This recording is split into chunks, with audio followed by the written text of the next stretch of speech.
नमस्कार, मी डायटिशियन निशा कुरणे। आजकाल पोटाची चरबी वाढण्याची समस्या खूप वाढत चालली आहे।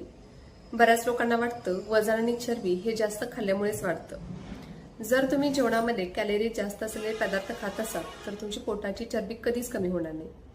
जेवणामध्ये प्रोटीन इंटेक कमी प्रमाणामध्ये घेत असाल, तळलेले मसाल्याचे पदार्थ, तेलकट पदार्थ, बंद पॅकेजमधले पदार्थ किंवा गोड पदार्थ जास्त खात असाल तर पोटाची चरबी ही वाढतच जाणार आहे।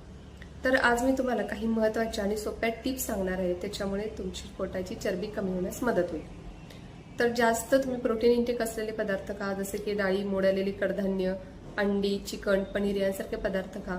डाळीमध्ये तुम्ही हिरवे मूग जास्त खा, हिरवे मूग तुम्ही शिजवून खा किंवा भाजी करून खा। हिरव्या मुगामुळे पोटाची चरबी कमी होण्यास खूप फायदा होणार आहे। फायबर जास्त असलेले पदार्थ खा, भाज्या, सलाड यांसारखे पदार्थ खा, पोट भरल्यासारखं देखील राहतं आणि चरबी देखील कमी होते। झोप ही तुमची पूर्ण होणं खूप आवश्यक आहे। जर तुमची झोप अपुरी होत असेल तर तुमचे हार्मोन्स बिघडणार आहेत आणि हार्मोन्स बिघडल्यामुळे पोटाची चरबी वाढणार आहे। आणि सगळ्यात महत्त्वाचं म्हणजे पाणी भरपूर पिणं खूप आवश्यक आहे। आपल्या शरीराला पाण्याची किती आवश्यकता आहे, आपण पाणी किती पिलं पाहिजे ह्यावर देखील मी व्हिडिओ बनवला आहे, तो देखील तुम्ही आवर्जून पहा। जर तुमची पोटाची चरबी खूपच जास्त वाढलेली असेल तर रोज जेवून झाल्यानंतर 1 ग्लास गरम पाण्यामध्ये 1 चिमटभर ओवा टाकून ते पाणी प्या। ते पाणी प्यायल्यामुळे तुमची पोटाची चरबी कमी होण्यास लवकर मदत होईल। थँक्यू।